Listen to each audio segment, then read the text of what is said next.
What is going to happen in the long term? So we've looked at the short and medium term. Now we're going to look at the long term. After Israel has defeated its enemies and God has destroyed the Gog-Magog alliance on the hills of Israel, it seems that things are set fair for Israel. There can now be no more doubt that Jesus Christ is the Jewish Messiah and Saviour of the world. However, there are many Jews and Gentiles who still refuse to accept that Jesus is Lord. The Israelis spend 7 years using the weapons left behind by the Gog-Magog alliance for fuel. At some point after this, the rapture will take place. Every adult in the world will have had the opportunity to accept Jesus Christ as their Saviour. All those who are not believers will then remain on the earth when the church is caught away. God will remove his restraining hand on the earth, and Satan will have 7 years to unleash evil upon the earth. This is the tribulation period that we read about in the book of Revelation. It is the worst time there has ever been on earth. Although all the believers have been removed from the earth, many will turn to the Lord during the tribulation, and many will be martyred by the Antichrist for their refusal to take his mark. In my opinion, the tribulation is the 70th week of the 70 weeks of Daniel chapter 9. The first 69 weeks ended with the cutting off of the Messiah when Jesus was crucified. Since then, we have been in the church age.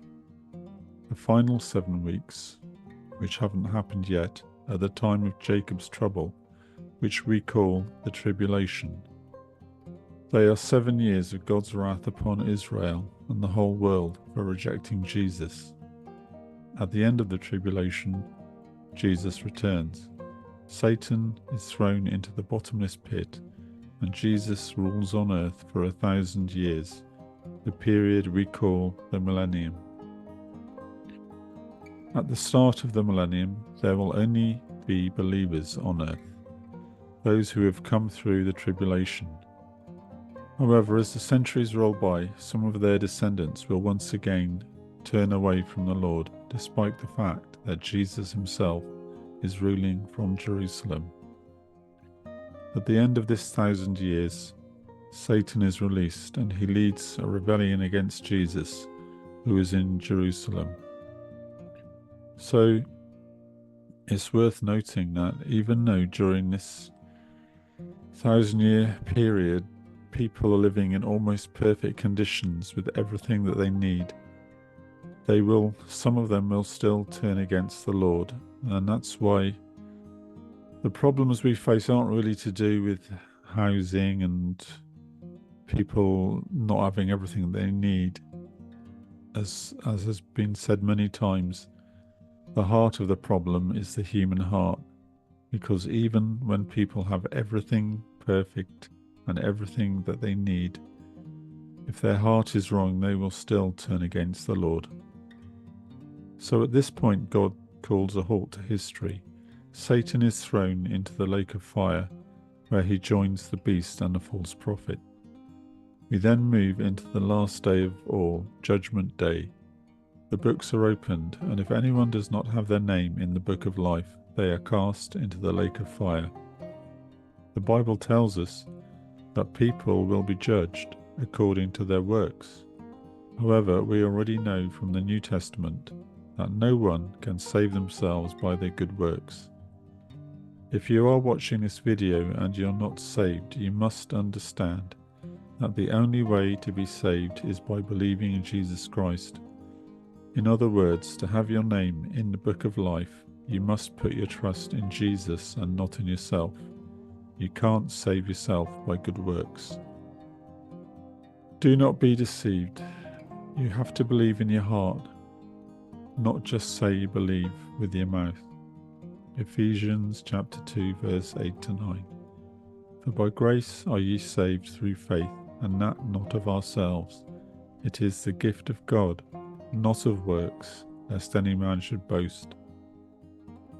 I have been doing more detailed videos on meeting the Lord in the air, the time of Jacob's trouble, the 1,000-year millennial reign, and the Revelation judgments, which you can find on the website or on the YouTube channel. One thing that interests me is that the nations do continue through the millennial period and on into the time when God creates a new heaven and a new earth. Just as believers have an eternal future, so too do the sheep nations have an eternal future. These verses in the book of Revelation are referring to the New Jerusalem. Revelation chapter 21 verses 24 to 26.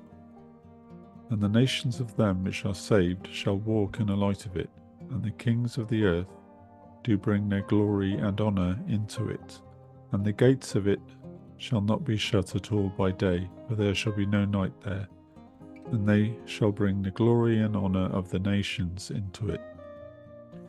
Notice that it refers to the nations of them that are saved. The only nations which have an eternal future are Christian nations. If you want to know more about this, you can watch the videos I've done on the 153 fish. The sheep nations are nations which accept Jesus as Lord. However, the nations will continue in some form, at least 102 of them will. Every nation is important to God because He created them all. It's good to love your country, and it's good to pray for your nation. Psalm 67 verse 4. O let the nations be glad and sing for joy. For thou shalt judge the people righteously, and govern the nations upon earth. So thank you for listening. If you found this video interesting, you can find more information at prophecy-workshop.com.